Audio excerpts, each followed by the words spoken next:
नगर परिषद निवडणुकांच्या संदर्भाने जो निवडणूक कार्यक्रम जाहीर झाला होता तो जाहीर झाल्यापासूनच निवडणूक आयोगाचा जो अक्षम्य गोंधळ आहे तो मतदारांना, नेत्यांना, कार्यकर्त्यांना आणि सगळ्याच पक्षांना एका अर्थाने गोंधळात टाकणारा होता।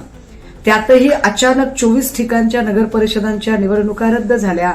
म्हणजे या 24 ठिकाणी ज्या ज्या लोकांनी प्रचंड तयारी केली असेल, आर्थिक शारीरिक अपव्यय झालेला आहे, या सगळ्यांना पुन्हा अजून 20 तारखेपर्यंतचा तो ताण सहन करावा लागत आहे। मात्र 24 नगर परिषदांच्या निवडणुका रद्द होत आहेत म्हणून इतरही नगर परिषदांच्या निवडणुकांचा ज्याचं आज मतप्रक्रिया राबवली जात आहे त्याचा निकाल जो उद्या अपेक्षित होता तो 21 तारखेपर्यंत लांबणीवर टाकणं हे त्याही पेक्षा अधिक त्रासदायक आहे।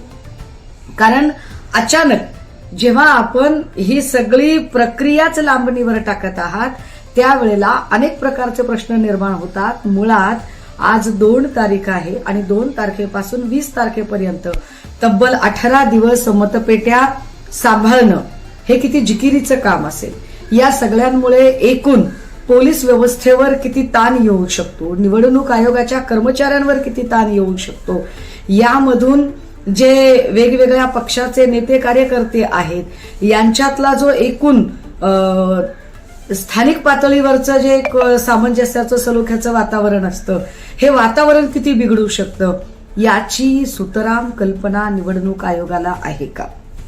या सगळ्यातनं जर एकूण निवडणूक प्रक्रियेलाच गालबोट लागण्यासारखा काही प्रकार घडला, मतपेट्यांच्या बाबत जराही ढिसाळपणा झाला तर याची जबाबदारी कुणाची असेल? त्यामुळे ह्या सगळ्या एकूण प्रक्रियेने निश्चितपणे आमच्यासह अगदी सत्ताधारी असतील, विरोधक असतील, हे सगळेच पक्ष संभ्रमात पडलेले आहेत की निवडणूक आयोगाचं नेमकं चाललंय तरी काय।